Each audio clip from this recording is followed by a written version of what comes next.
Baik, selanjutnya kita beralih ke pertanyaan untuk calon presiden nomor urut 3, Bapak Ganjar Pranowo. Untuk itu kami persilakan panelis Bapak Imade Andi Arsana untuk mengambil pertanyaan subtema di dalam fishbowl dan setelah terambil boleh langsung diperlihatkan. Ya, sudah ada 2 subtema yang kita bahas. Ini adalah yang ketiga, Anissa ya, dan juga pemirsa. Subtema apa yang diambil? Keamanan. Keamanan, baik. Untuk melengkapinya, kan panelis debat capres itu hanya datang ngambil-ngambil soal itu, senyum-senyum dikit, asik gitu ya. Nah, mereka kerja apa sih sebenarnya, itu yang sering ditanyakan. Atau sebelumnya malah justru negara yang mengakui bahwa Taiwan adalah negara punya perwakilan. Untuk pertama kalinya selama 40 tahun lebih, ASEAN gagal bikin pernyataan bersama. Debat sebenarnya terjadi di ruang debat panelis. Ya, betul. Ya. Bukan, mohon maaf ini kalau saya...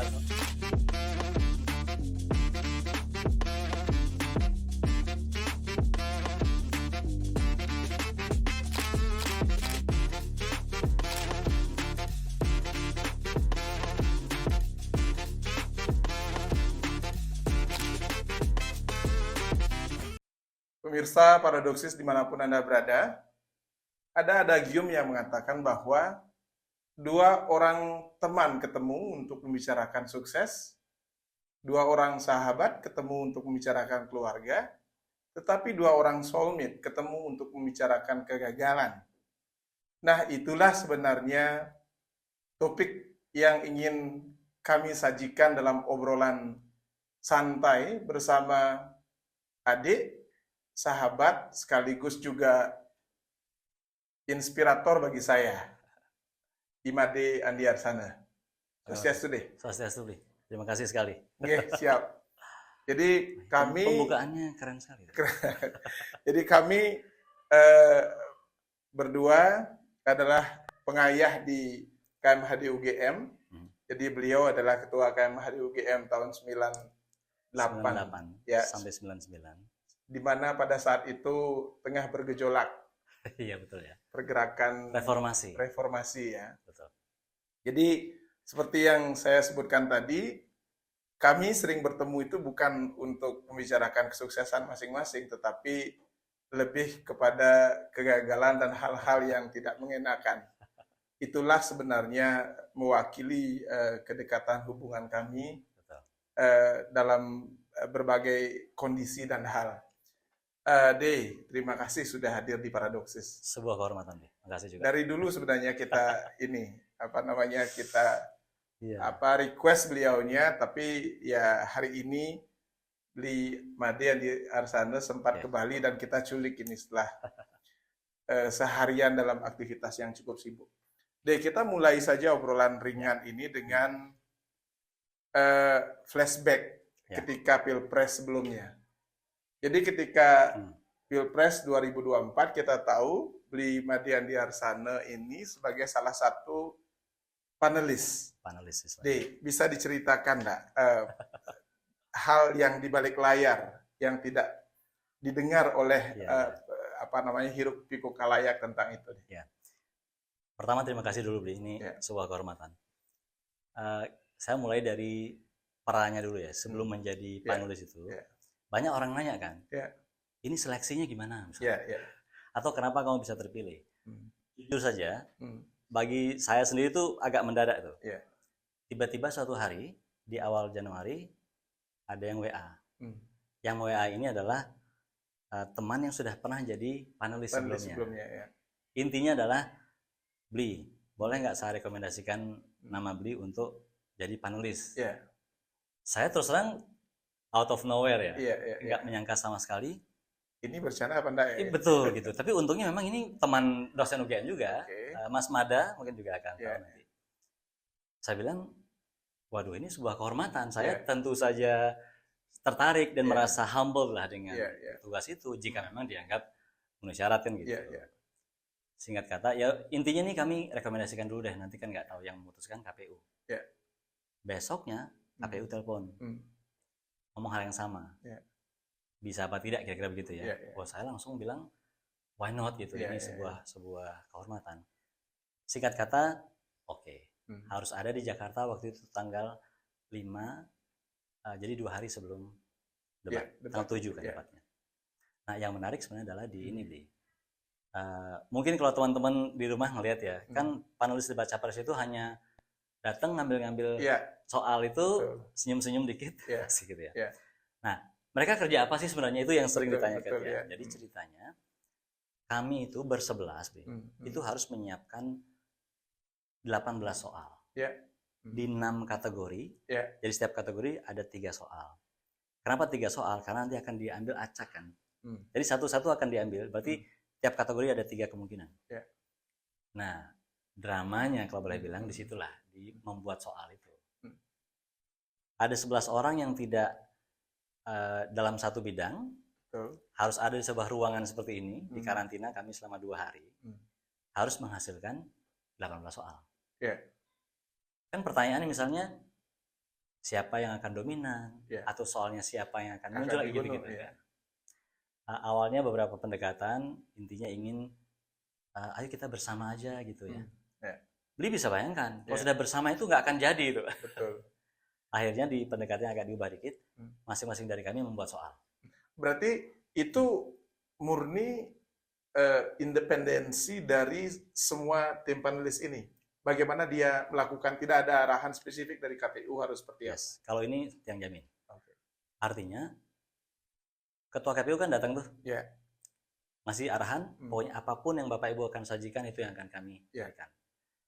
Nah, ketika kita diminta begitu, karena membuat bersama itu seperti nggak mungkin, akhirnya masing-masing kami itu dikasih tugas lah oleh, ada satu leader, kemudian kita percaya, masing-masing orang membuat 4 soal.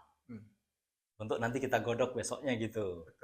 Nah, 4 soal ini berarti tentu masing-masing ekspertis kan. Kalau Tiang di situ kemarin lebih ke geopolitik gitu ya, tentang kewilayahan perbatasan. Masih 4 soal. Artinya di situ ada 44 soal kira-kira, 40-an lah kira-kira gitu. Nah, itulah yang kemudian dibahas. Sebelum ke sana deh, jadi kan pasti ada pertanyaan dari publik. Adakah upaya pendekatan dari masing-masing tim? Ya, artinya untuk meminta at least bocoran lah. Siap. Ke saya sendiri gitu, ini semua aja akan saya ceritakan ya, dengan tanpa pretensi apapun. Ada beberapa orang misalnya WA, dan dia juga mengklaim ada di pihak tertentu. Bagus itu, berarti dia disclaim. Hehehe gitu ya. Apa sih bocorannya gitu misalnya kan. Saya tidak akan mengatakan itu upaya serius atau enggak pernah tahu, tapi intinya ada yang tanya begitu. Dan tentu saja kita hehehe juga kan jawabnya. Itu ada, tetapi sebatas itu saja. Itu yang tidak akan bisa klaim itu usaha untuk ini. Jadi itu ya tentang bocor, tentang mengarahkan tadi nggak ada sepemahamannya. Kemudian usaha untuk, tapi kan ada orang nanya juga, emang pasti soal itu nggak bocor? Nah, Tiang akan ceritakan dulu. Istilahnya kita di karantina, tapi kan sebenarnya ya kita ada di sebuah hotel, kita bisa WA siapapun, kita bisa kontak siapapun segala macam, karena WA kita tidak pernah di stop, tapi apa dibajak apa nggak tahu juga. Sehingga kalau memang misal ditanya mungkin nggak, kalau Tiang sih bilang technically mungkin. Contoh nih misalnya, Tiang kan jadi tahu kan semua soal itu karena dibahas bareng-bareng. Kalau saya misalnya kreatif atau nakal, saya bisa technically menceritakan itu kepada orang lain, entah siapapun. Jadi artinya secara teknis bisa aja. Tapi kan memang kita sudah tanda tangan fakta integritas segala macam, itu hal yang lain sih. Menarik nih. Jadi tentu kalau dalam kapasitas itu kan bukan honor pembicaranya. Jadi bagaimana pride seorang Imade Andi Arsana, pride saya juga, kami juga. Jadi ini kawan kita sebagai panelis. Gitu. Nah, terlepas dari itu, ada cek preferensi pilihan nggak sebelumnya? Maksud saya adalah, kan kita berdiri sebagai akademisi yang netral. Quote-unquote itu netral, dipandang netral. Artinya, orang-orang akan memetakan kita dari track record kita sebelumnya. Ada nggak?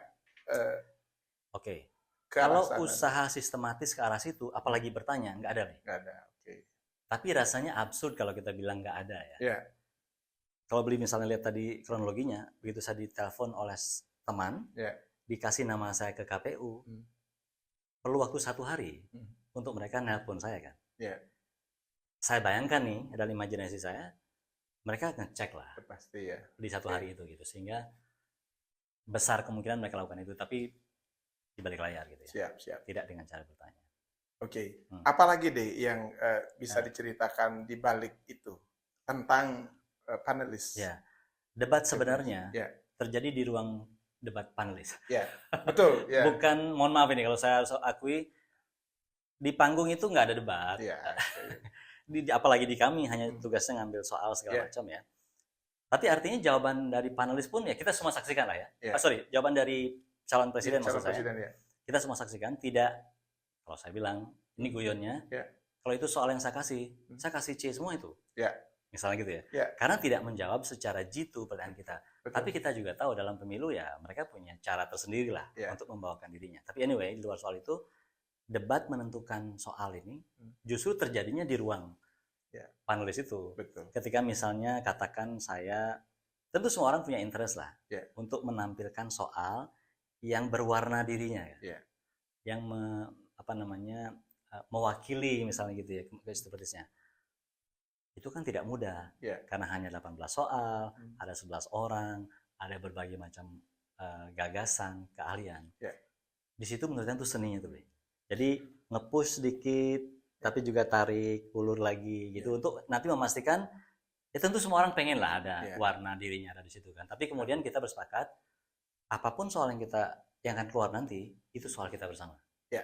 Nggak boleh ada yang mengklaim itu soal saya yang muncul, itu soal dia kayak gitu. Tapi by the way itu kalau saya menonton debat, saya tahu bahwa itu adalah dari Imade Andi Arsana. Nah sekarang justru saya persis diksinya kurang lebih lupa. Kalau dia sendiri kan sekarang sudah bisa bocorkan itu apa yang ditanyakan ketika itu dan kemudian muncul dalam pertanyaan. Terus terang saja, ini saya belum pernah saya ceritakan ini di media. Yang punya juga misi positif lah. Yang kan mewakili komunitas geodesi di Indonesia yang notabene tidak terkenal, yang ingin juga sebenarnya itu memasukkan satu diksi paling tidak, yang ketika orang dengar mereka akan merasa terwakili, yaitu kata geospasial.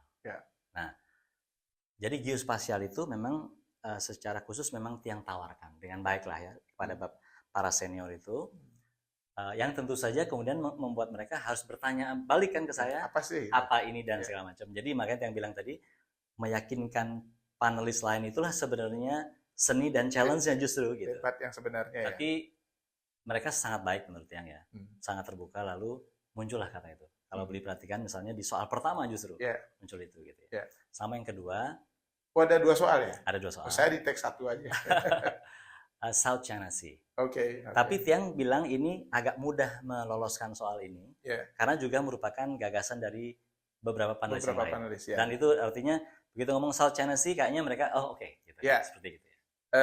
Nah, kita masuk sekarang. Jadi sebenarnya persepsinya bagus sekali untuk masuk ke bahasan yang lebih serius ini tentang South China Sea. Kita tahu sendiri bahwa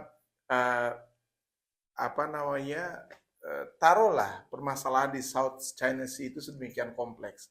Dari Nine Dash Line, kemudian sekarang ada kemungkinan open war dari the US dengan Cina. Tetapi di sisi lain kita juga mempunyai permasalahan yang akut itu antara Cina dan ASEAN secara umum dan lebih khusus lagi Indonesia. Nah, boleh diceritakan secara lebih general deh agar pemirsa kita tahu permasalahan realnya seperti apa. Laut Cina Selatan itu awalnya banget adalah bukan persoalan laut, tapi persoalan pulau-pulau. Jadi di Laut Cina Selatan yang dikelilingi banyak negara itu ada pulau-pulau kecil deh. Yang orang kenal dengan Spratly Islands. Itulah kelompok pulau yang ternyata kedaulatannya itu atau siapa pemiliknya itu nggak jelas boleh dibilang. Tapi kan kita ngomong tidak jelas kan. Kalau ditanya Cina, dia akan bilang, itu jelas Cina. Punya Cina. Vietnam akan punya pendapat lain. Nah, untungnya dalam hal ini Indonesia tidak termasuk terlibat di dalam mengklaim itu. Makanya Indonesia menyebut dirinya a non-claimant state. A non-claimant state itu sehingga Indonesia tidak termasuk dalam parties di dalam sengketa itu.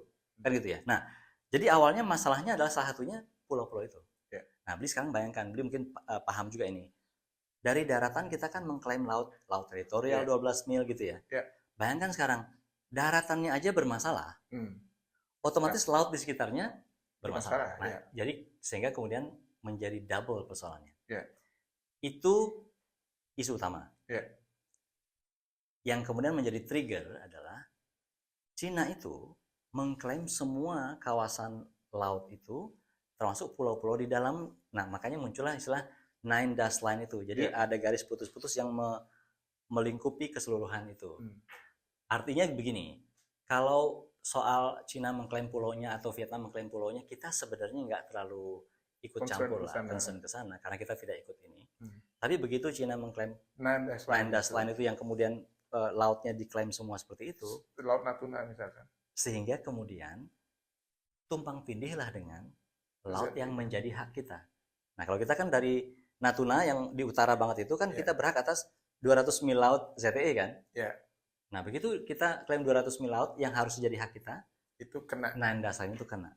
Disitulah persoalannya kenapa kita jadi ikut di dalam isu itu. Nanti kita masuk lagi memperdalam tentang isu Laut Cina Selatan ini setelah obrolan kita dan yang lewat yang satu ini.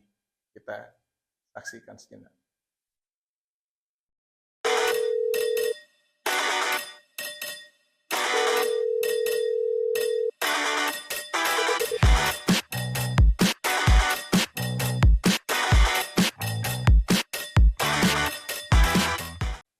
Ya pemirsa Paradoksis, kita sampai ke sesi 2. Kita melakukan penajaman sedikit tentang isu yang terkait dengan South China Sea ini kepada ahlinya Bli Made Andi Arsana. By the way pemirsa, beliau memperoleh gelar S3 di Department of Law di Wollongong University, New South Wales ya. Bli Made, kita tahu bahwa permasalahan di Laut Cina Selatan ini bukan hanya sekadar permasalahan Cina dengan negara-negara ASEAN, tapi di situ juga ada permasalahan negara adik kuasa, terutama dalam memperebutkan Taiwan yang dengan TSMC-nya.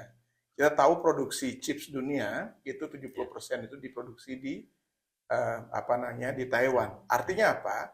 Selama Taiwan ini memegang kunci dari produksi chips dunia, maka selama itu juga permasalahan di backdoor kita Laut Cina Selatan ini tidak akan pernah usai. Gimana komentar Bli? Pasti Bli. Artinya kan kalau kita bicara soal laut, kita mungkin berpikir soal sumber daya konvensionalnya, ikan segala macam. Tetapi beyond that ada banyak hal. Nah, Taiwan adalah salah satunya.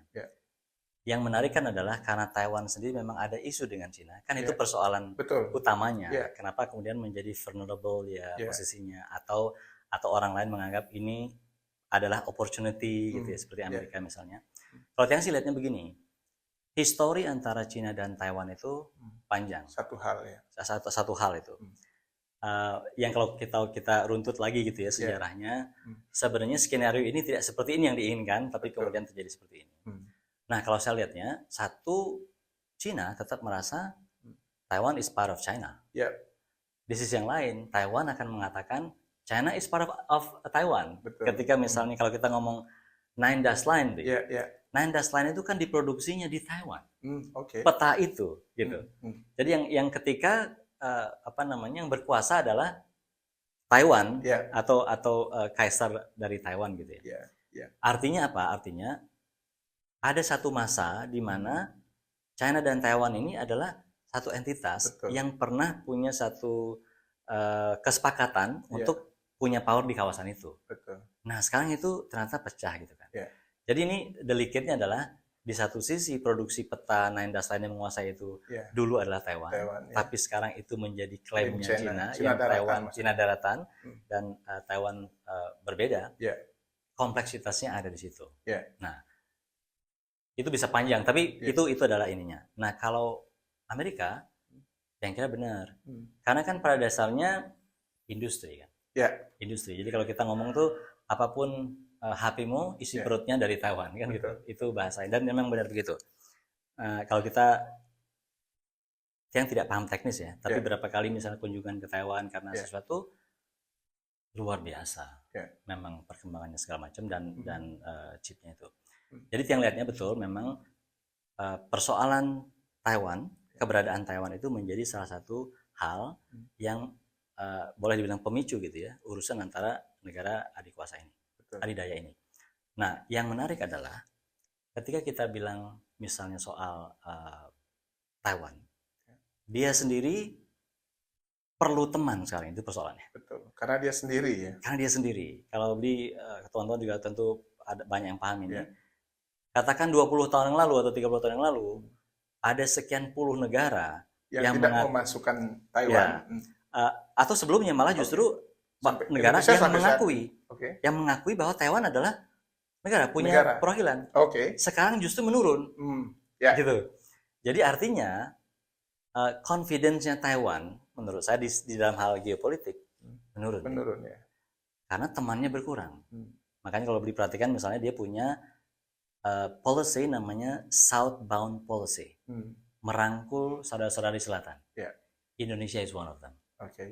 Tidak secara politik karena apa? Karena Indonesia tetap tidak punya kedutaan di situ. Betul. Dia tidak punya kedutaan di sini.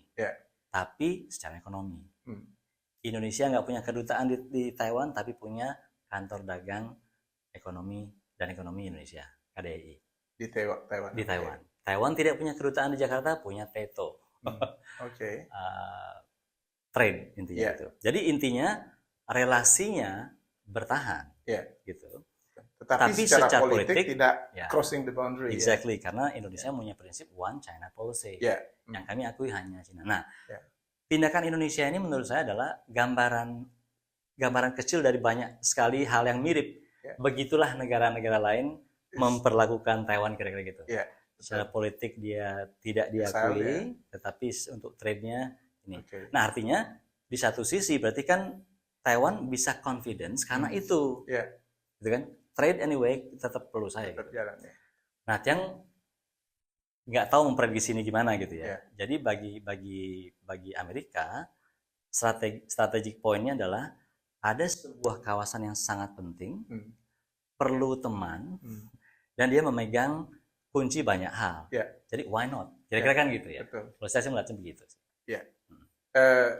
Kalau teman-teman memahami tentang sejarah delicacy dari sejarah Taiwan dan China, itu bisa membayangkan bagaimana sebenarnya setelah pasca kekaisaran Cina runtuh di bawah Kaisar Xi itu, kemudian perang saudara dari tahun 1927-an sampai tahun 1965, gitu ya. Dan kemudian dari mereka yang berkuasa di mainland, terutama Chiang Kai-shek itu dari Partai Demokrat itu, kemudian tersisih pada akhirnya dan lari ke Formosa Taiwan. Tetapi dalam perspektif Cina itu bahwa Taiwan itu adalah is a part of the mainland. Gitu ya dia kurang lebih. Ini kajian abal-abal dari orang yang bukan sejarah. Di sisi lain kan tadi karena dia adalah lari ke situ, dia tetap merasa yang berkuasa somehow. Itu biarlah urusan mereka gitu. Tetapi yang menarik bagi kita Indonesia sebenarnya adalah relasi China dengan negara-negara ASEAN ini, terutama dengan China dengan BRI-nya, Belt Road Initiative Project-nya, kemudian itu beranggotakan dalam tanda petik itu lebih dari 140-an negara ya, di mana lebih banyak atau bahkan semua negara ASEAN ya is the member of BRI ini. Artinya apa? Secara politik ekonomi kita semua termasuk Indonesia adalah bagian dari itu. Di sisi lain kita juga punya permasalahan yang akut di sana. Dan bagaimana tarik ulur ini bagi pemerintah Indonesia menurutnya? Yang bilang sih tidak mudah ya, Bli. Karena misalnya kalau kita lihat inisiatif yang Cina, dulu kan namanya OBOR. One Belt One Road, yang sekarang menjadi BRI, Belt and Road Initiative.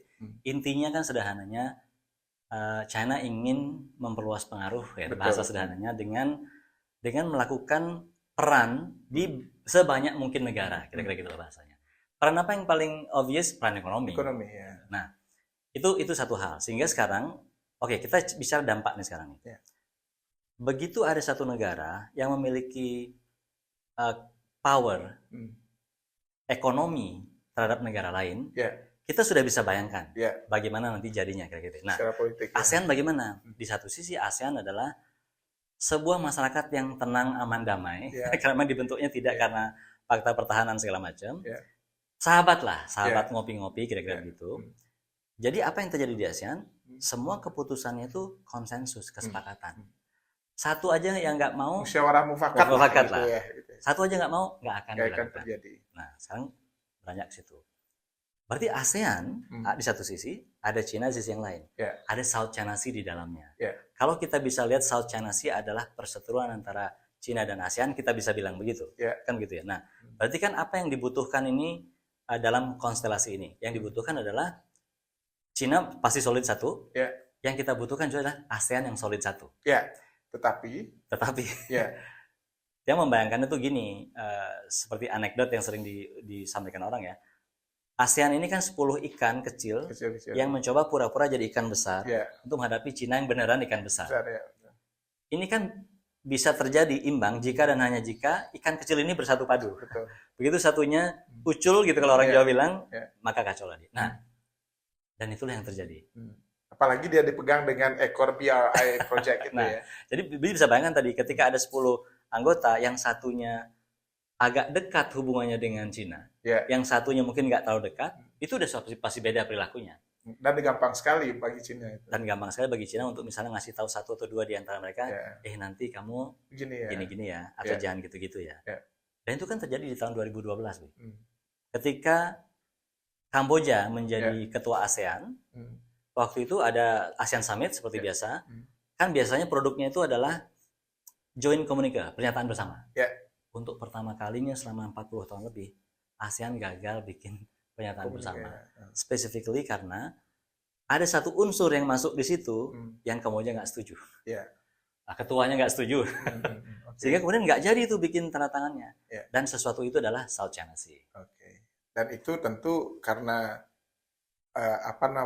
peran serta dari artinya kita dengan sangat mudah bisa menduga paling tidak ketergantungan Kamboja terhadap Cina soal ekonomi itu pasti menentukan sikap dia di dalam konsensus ASEAN. Itu beda dengan Vietnam yang memang dia mengambil sikap yang tegas terhadap pro Barat ya. Betul. Ya nanti kita lanjutkan lagi obrolan yang lebih dalam dan lebih mendasar setelah yang satu ini. Jeda.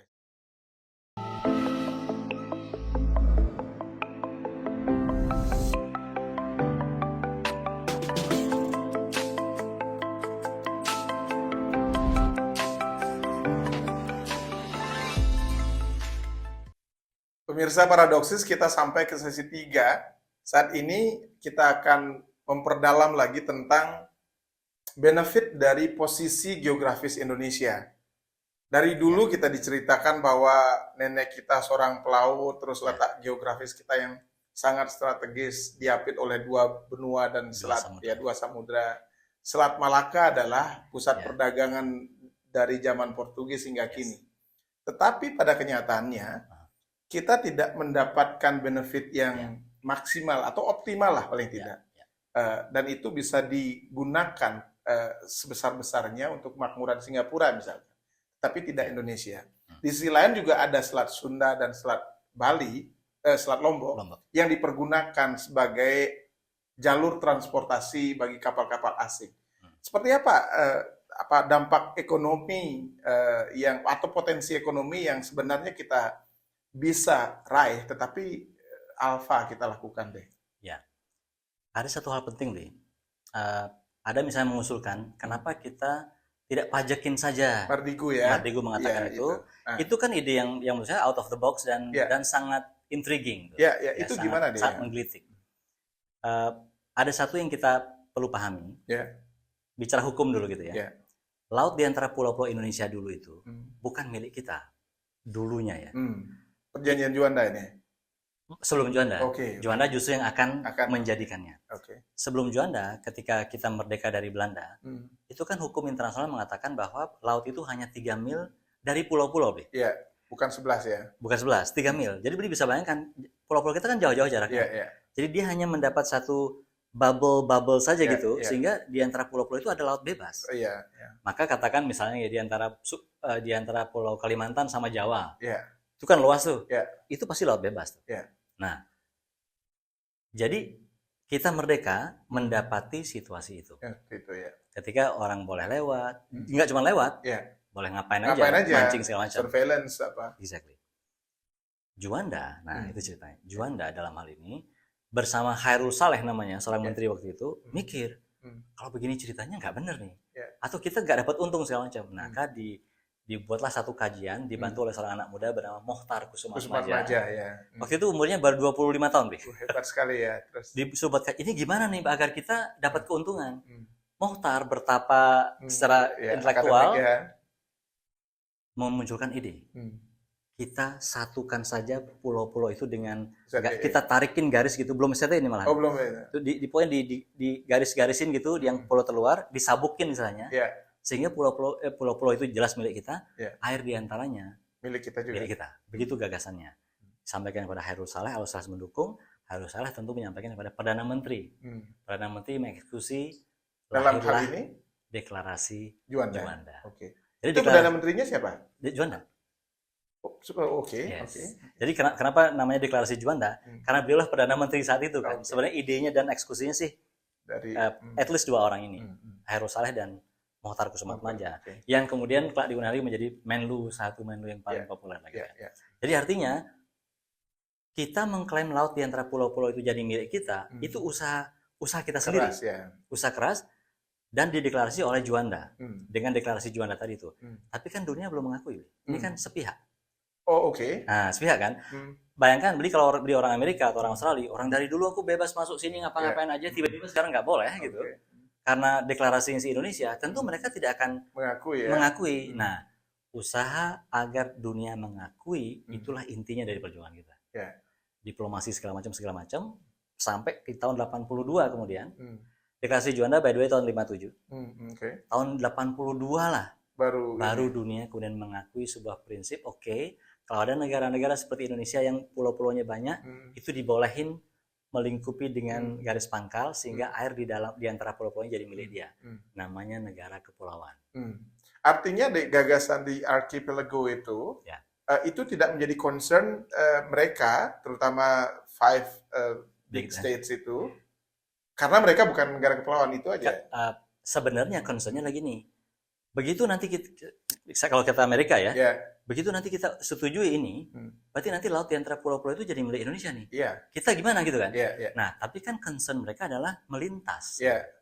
Mereka dari dulu tidak terlalu concern soal ngambil ikan. Maka mereka menawar.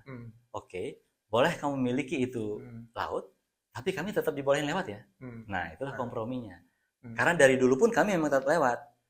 Maka muncullah istilah alur laut kepulauan Indonesia, ALKI. Jadi ALKI yang kita tentukan di mana orang lain boleh lewat, itulah bentuk kompromi itu, Bi. Karena lautnya boleh kita miliki, maka jalur untuk mereka lewat pun kita harus sediakan. Nah, kan gitu kan ya. Jadi artinya mulai saat itu sebenarnya kemenangannya adalah at least laut itu jadi milik kita. Itu hal yang udah good lah. Tapi kan berikutnya gini. Tapi kan ternyata orang lain tetap boleh lewat katanya gitu kan. Ada polusi di situ. Macam-macam. Nah, itulah yang sebenarnya harus kita manfaatkan juga. Nah, muncullah ide-ide seperti Mardigu itu. Oh, sorry. Berarti so far, jadi selama konvensi laut yang diratifikasi oleh berbagai negara, itu belum ada mengatur seperti itu deh, tentang benefit yang bisa dimanfaatkan oleh negara host. Dalam konteks memajaki atau memungut biaya dari yang lewat, tidak ada. Yang ada adalah harus menyediakan specific service begitu istilahnya. Bayangkan lagi sekarang ada orang lewat, if you can provide a specific service, monggo di charge. Menurut saya ini fair enough sebenarnya. Karena tidak elok gitu, hanya sekedar karena dia lewat, lalu kita pajakin. Misalkan Suez gitu ya, artinya kanal lah. Nah kalau kanal beda karena mereka bikin sendiri kan, buatan manusia. Oh gitu. Kalau kita nggak bisa memperlakukan itu sebagai buatan manusia, kanal ya. Nah berarti jalan tengahnya sebenarnya adalah ya sudah, satu, kita harus provide specific service. Caranya gimana? Bikin pelabuhan yang keren, deh. Selama pelabuhan kita tidak sekeren Singapura, Ya mending dia mampirnya Singapura kan. Yeah. Nah, Teng sih membayangkan gini, selalu yang bilang ini dalam gagasan besarnya. Kalau pelabuhan Belawan di Sumatera bisa kita buat 2 kali lipat lebih bagus dari Singapura, nggak usah disuruh, mereka pasti mampirnya situ kok. Yang fasilitasnya bagus, handlingnya bagus segala macam, pasti mereka situ karena lebih leluasa, tidak sesempit Singapura. Tapi sepanjang kita belum bisa provide specific service, kita nggak bisa. Gitu. Nah itu satu ya. Jadi providing specific service. Jadi kita tidak bisa control by law ya. By law benar. By law kita jadi tidak bisa mengontrol. Nah yang kedua apa? Karena dia lewat katakan di Selat Malaka, itu kan selat sempit yang berbahaya. Mereka biasanya tuh takut lewat sana, ketar-ketir karena ada macam-macam. Kita bisa provide security service, dikawal segala macam. Nah itu mereka bayar. Nah itu artinya harus ada specific service-nya. Jadi kalau yang lo ditanya begitu, ini seperti jalan tol, saya bilang gitu, kira-kira gitu. Kalau kamu bisa bikin rest area yang bagus banget, maka orang itu akan mampir ke situ. Di situ kita bisa charge. Jadi kalau idenya Mardigu mengatakan pajakin saja, dia apresiasi ide itu dalam konteks out of the box-nya. Tapi hukum hari ini infrastrukturnya belum ada ya. Tidak mengizinkan itu terjadi. Artinya bisa jadi kita kreatif bekerja sama dengan para perompak dari Somalia untuk menciptakan sekuritas keamanan. Ya, oke deh. Itu cukup tentang Laut Cina Selatan dan kita masuk kepada pertanyaan mendasar tentang gagasan Indonesia sebagai poros maritim dunia dalam nawacita Pak Jokowi. Nah dari awal setahun 2 tahun Pak Jokowi ke Prabon itu kita lihat gencar sekali tentang gagasan maritim dunia itu. Tapi lambat laun kok agak meredup. Ya ini amatan luar saja. Terus seperti apa solusi ke depan nih? Dan harapan terutama di era Pak Prabowo. Kalau ngelihat itu dulu ya Bri, bahwa poros maritim dunia itu kan intinya 2 sebenarnya. Memanfaatkan laut untuk kesejahteraan dan menjadikan Indonesia sebagai kiblat dunia ketika bicara soal laut. Kira-kira gitulah. Betul Bri bilang ketika pertama, terutama dengan Ibu Susi ya kalau kita boleh akui gitu ya. Karena apa? Karena gencarnya beliau mempertahankan, menenggelamkan kapal segala macam itu lepas dari segala macam kontroversinya. Sekarang secara hukum itu bisa didiskusikan sebenarnya. Itu to an extent itu berhasil menurut yang meningkatkan kepedulian atau awareness orang terhadap laut. Dan dignity kita juga ya. Dan dignity. Itu satu hal. Nah, tapi kan kemudian begitu tentu prioritas presiden segala macam jadi dan Bu Susi diganti. Nah, ini sekarang ini analisis kalau ini, analisis personal yang Bu Susi yang dengan segala keberaniannya atau langkahnya itu pastilah banyak menyentuh dan menyinggung pihak termasuk juga sebenarnya secara hukum tidak selalu solid. Betul. Secara hukum internasional ya. Betul. Sehingga kemudian orang seperti di Kemlu, diplomat kita tuh agak kelimpungan. Tapi realnya memang pernah terjadi begitu dalam era Bu Susi deh. Dia kan at least dia kan aktif sekali juga di itu seperti apa? Jadi artikan gini, kalau kita ngomong penenggelaman deh penenggelaman kan sebenarnya adalah kapal ditangkap dulu, diproses, diadili, terbukti salah, baru ditenggelamkan. Karena kan nggak mungkin tiba-tiba datang juga gitu juga. Tapi kan kemudian ini soal media juga. Jadi itu benar. Itu yang menariknya media darlingnya di sana. Pemirsa, kita rehat sejenak. Nanti kita akan masuk lagi ke sesi yang lebih menarik. Kita jeda.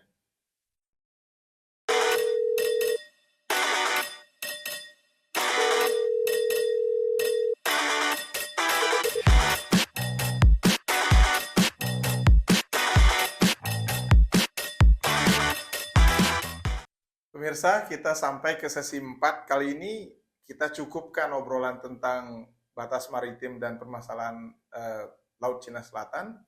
Kita masuk ke aktivisme Hindu.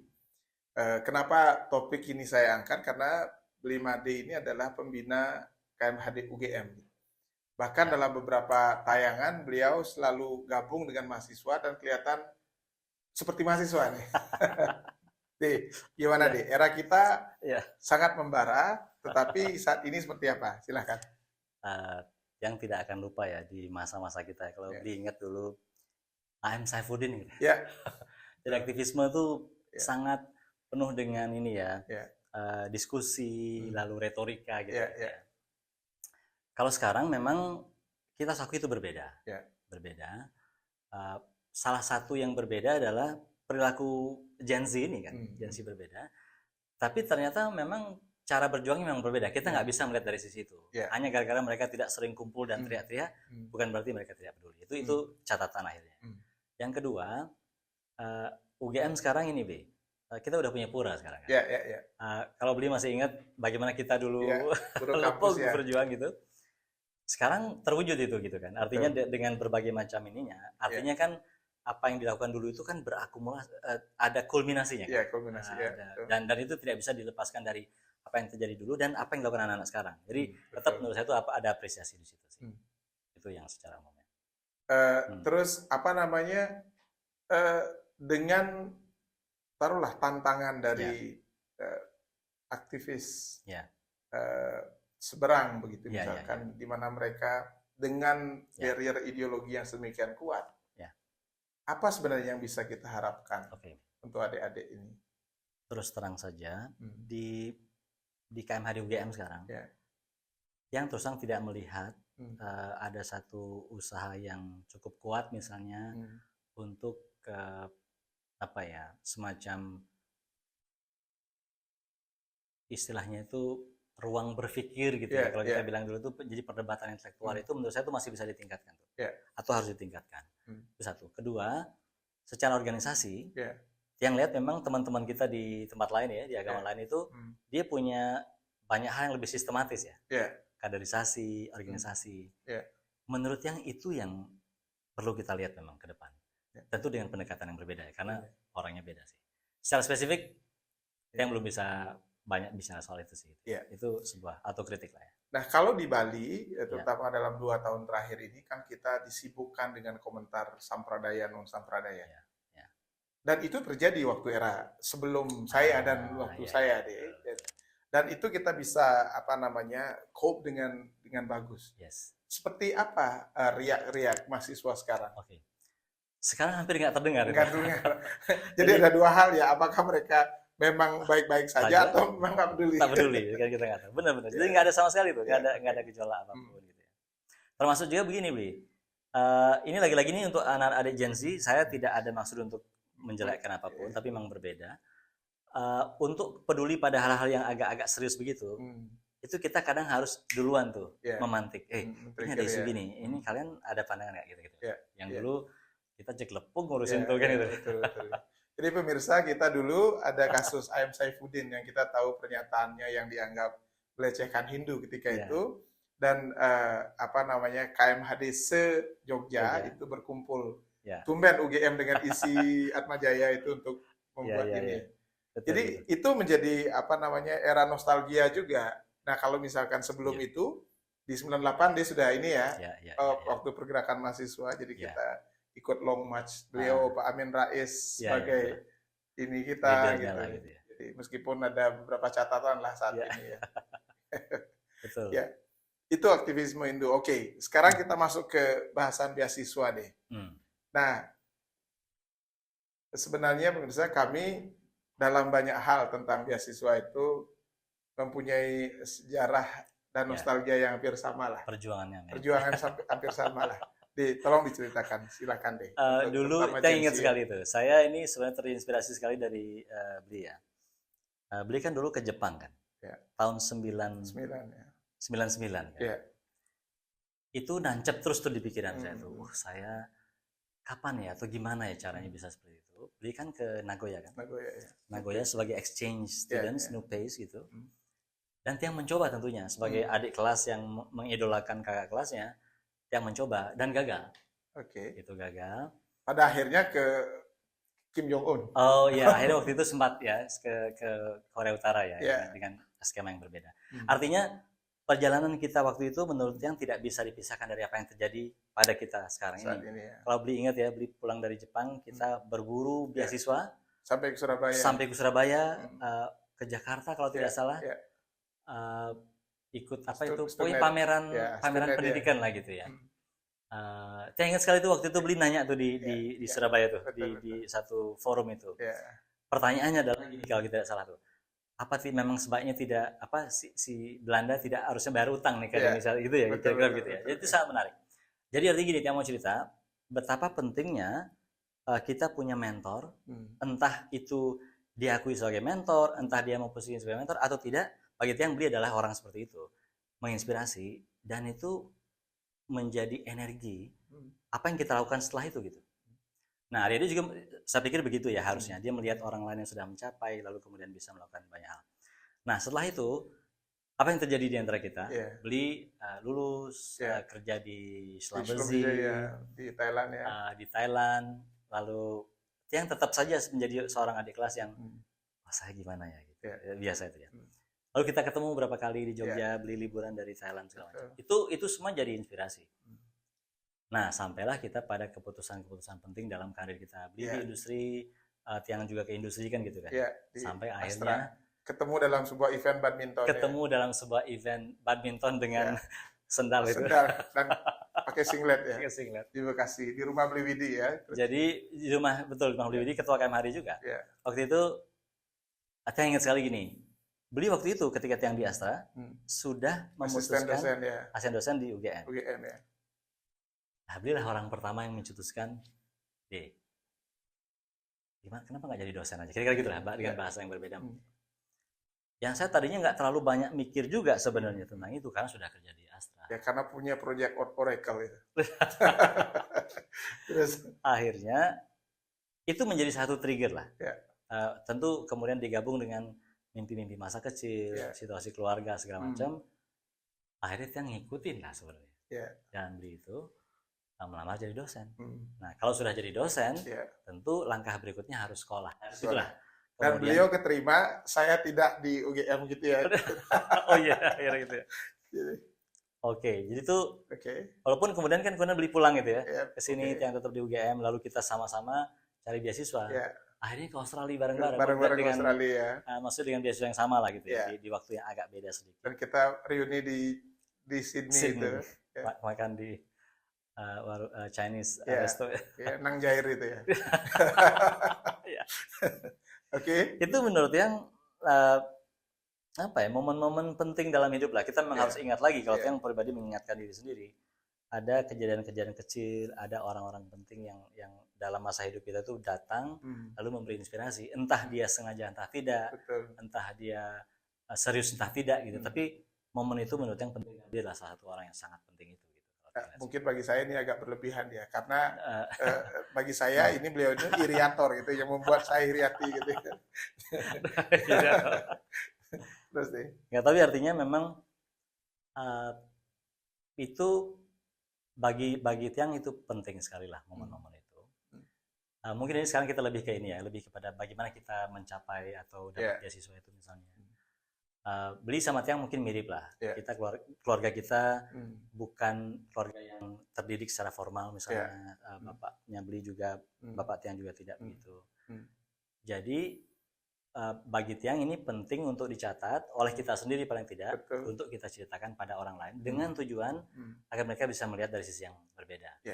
Artinya ini penting, momen pentingnya justru begini. Terus terang saja bagi saya ketika awal yang belum pernah mendapatkan beasiswa ke luar negeri, itu sesuatu banget kalau sampai sekolah ke luar negeri. Dan ketika itu sangat menakutkan. Oh, bagaimana harus A, B, C dan. Tetapi setelah kita lalui, jadi dari kebetulan dari S1, S2, S3 kita bisa melampaui itu, dan ada banyak hal sebenarnya yang kita bisa ceritakan. Dan ini sebenarnya poinnya. Nanti kita minta tips and trick untuk memperoleh beasiswa luar negeri dari Beli Imade Andi setelah yang satu ini.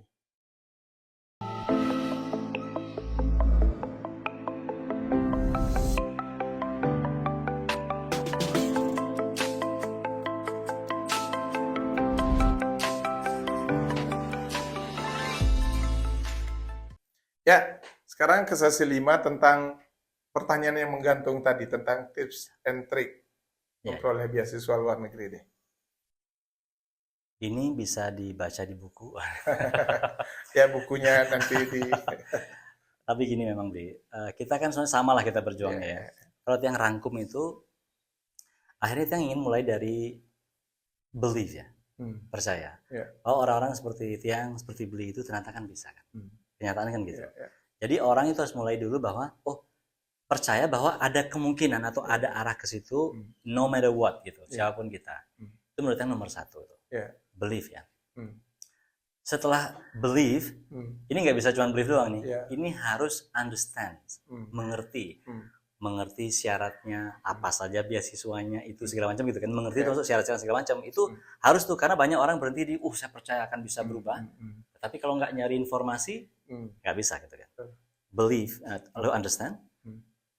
Apapun lah itu ya. Kalau LPDP ya harus tahu beasiswanya apa, syaratnya apa, benefitnya apa dan segala macam. Yang nomor 3, you have to take action. Action itu artinya gini. Kalau sudah tahu nih syarat beasiswanya adalah IELTS 5,0 atau 6,5, dan kalau hari ini kita belum, you have to do something about it.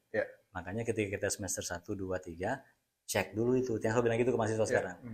Kalau memang nanti sampai 3 tahun lagi bisa nggak segitu, kalau belum ya kursus dulu. You have to take action. Habis itu apa? Nah ini yang harus yang selalu percaya gini, kita harus bersiap gagal. Jadi memiliki endurance. Beli seperti Tiang juga, kita sama-sama pernah gagal atau sering gagal. Yang mendaftar ke Inggris diterima di Nottingham, tapi Chevening nggak terima. Yang melamar ke Belanda di TU Delft diterima, student nggak terima, gitu kan. Pengen sekolah ke Amerika, Fulbright bahkan tidak direspon. Pengen diterima di Karlsruhe University di Jerman, lah ternyata DAAD bahkan tidak menyapa sama sekali. Gagalnya banyak. So you just have to have endurance, daya tahan ketika nanti gagal-gagal itu. Nah setelah itu nomor berikutnya adalah this is all about storytelling. Apapun bidang ilmunya nih, Beli mesin, Tiang geodesi, apapun nanti teman-teman juga, belajarlah secara serius menceritakan bidang itu in such a way dan orang lain, sehingga orang lain akan mengerti. Ini menurut yang bagi orang teknik itu penting sekali, Beli. Betul. Jangan kemarin lama lah bergerak di urusan internasional segala macam. Begitu mewawancarai orang teknik, beda dibandingkan misalnya orang yang sosial misalnya. Jauh lebih artikulatif. Kita tahu orang teknik itu sakti sekali, tapi kalau dia tidak mampu ceritakan itu di depan orang, maka dia menjadi tidak sakti kan gitu. Jadi storytelling. Poin terakhir, it is always beyond academic. Selalu beyond academic. Jadi IP tinggi itu penting nggak? Ya penting lah. Tetapi kita tahu itu nggak cukup untuk bersaing. Maka beyond academic. Seperti Beli jadi teladan Tiang, jadi aktivis di organisasi. Yang sekarang mungkin macam-macam ya, tidak harus menjadi aktivis organisasi, bisa juga dengan yang lain. Jadi itulah beberapa poin itu. Super sekali. Jadi kalau saya rangkum tadi tips dan trik yang diberikan oleh Bli Made Andi ini kan seperti teknik manifestasi secara umum ya. Jadi di situ kita diajarkan tentang kisah Ramayana. Rama itu siapa? Itu adalah suatu tujuan kan, bahwa Rama itu dia tidak akan mungkin berhasil tanpa ada sastragena. Jadi sastragena itu adalah ilmu pengetahuan. Adik yang pertama dan selalu paling dekat itu adalah sastragena. Dan kemudian dia harus didukung juga oleh adiknya, yaitu Barata. Barata itu adalah teknik manifestasi yang dilakukan, ritualnya dilakukan. Jadi take action tadi. Sebelum take action itu, tetapi ada persyaratan disiplin di situ yang diperlukan. Entah itu disiplin pribadi ataupun yang lebih besar. Terus yang ketiga adiknya itu adalah Laksamana. Dan itu memang harus dilaksanakan. Jadi kalau tanpa 3 adiknya ini, Rama itu tidak akan pernah berhasil menjadi seorang yang kita tahu mulai saat ini itu idola banyak orang. Silakan simpulkan dulu tentang pembicaraan kita tentang batas maritim, South China Sea, dan hal-hal lain lah yang terkait dengan aktivisme Hindu. Pertama terima kasih dulu ya. Lagi terima kasih nih. Ini menurut yang ini pembicaraannya mencerahkan sendiri juga gitu ya. Kalau kita bicara batas tadi ya teman-teman sekalian, kita bicara sebenarnya soal bagaimana keputusan politik tentang alam ini yang bikin masalah gitu. Yeah. Maksudnya gini, ketika dulu Tuhan menciptakan dunia, kan nggak ada batas-batasnya sebenarnya. Batas itu hadir karena keputusan politik, maka muncullah persoalan. Jadi batas itu imajinasi. Maka cara menyelesaikannya pun harus imajinasi. Itu yang pahami. Terus yang kedua, batas itu dalam konteks apapun penting deh. Tapi batas yang bisa ditembus. Maksudnya antara beli dan saya harus ada batas. Tapi batas itu tidak boleh membuat kita tidak bisa berinteraksi. Nah, negara pun begitu. Batas antara Indonesia dengan Malaysia harus benar, tapi itu juga harus promoting interaction.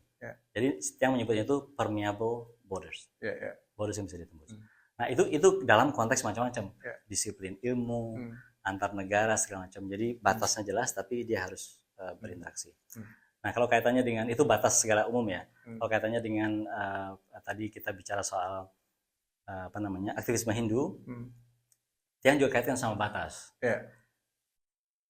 Hak antara kita dan orang lain itu harus clear dan kewajibannya, tapi melintas batasnya harus tetap dipromot. Gitu. Maka lintas iman segala macam itu yang terjadi di UGM sekarang. Nah, poin terakhir tentang beasiswa, batas lagi.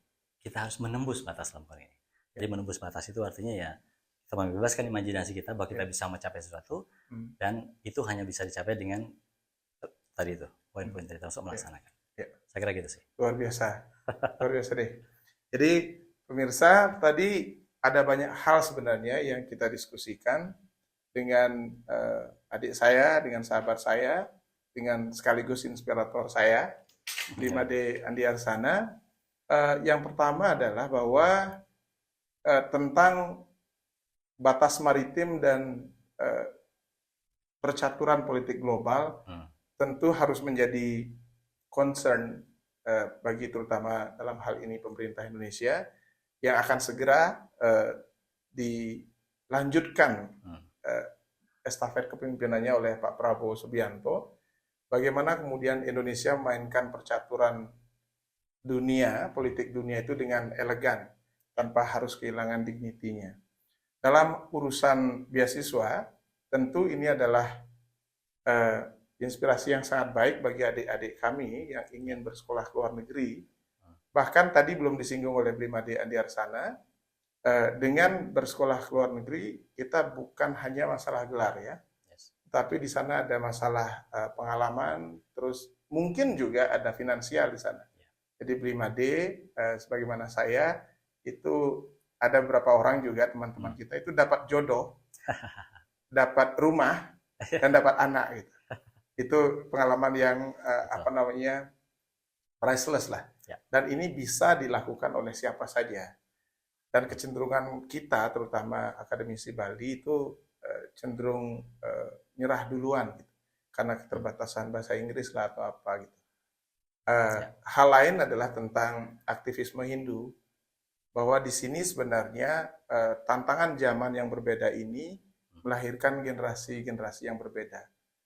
Ini bukan masalah lebih baik atau lebih buruk, tetapi permasalahan deal dengan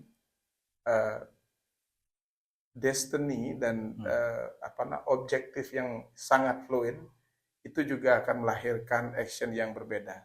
Tentu setiap generasi mempunyai cara untuk deal dengan permasalahan dan isunya masing-masing. Rasanya tidak banyak yang bisa kita simpulkan lagi. 5D, sukses banget. Terima kasih, Beh. Demikian juga kepada para pemirsa Paradoksis dimanapun Anda berada, yang tetap setia sampai edisi ke-14 ini, dari awal sampai saat ini, menjadikan Paradoksis sebagai referensi pengetahuan dan barangkali juga sedikit pencerahan kepada Kagama Bali yang memproduseri acara ini, kepada rekan-rekan, adik-adik, kerabat kerja, dan kepada Ganesha Studio dan Ganesha Institute yang turut mensupport keberadaan acara ini. Akhir kata, Paramo Santi. Om Santi. Luar biasa.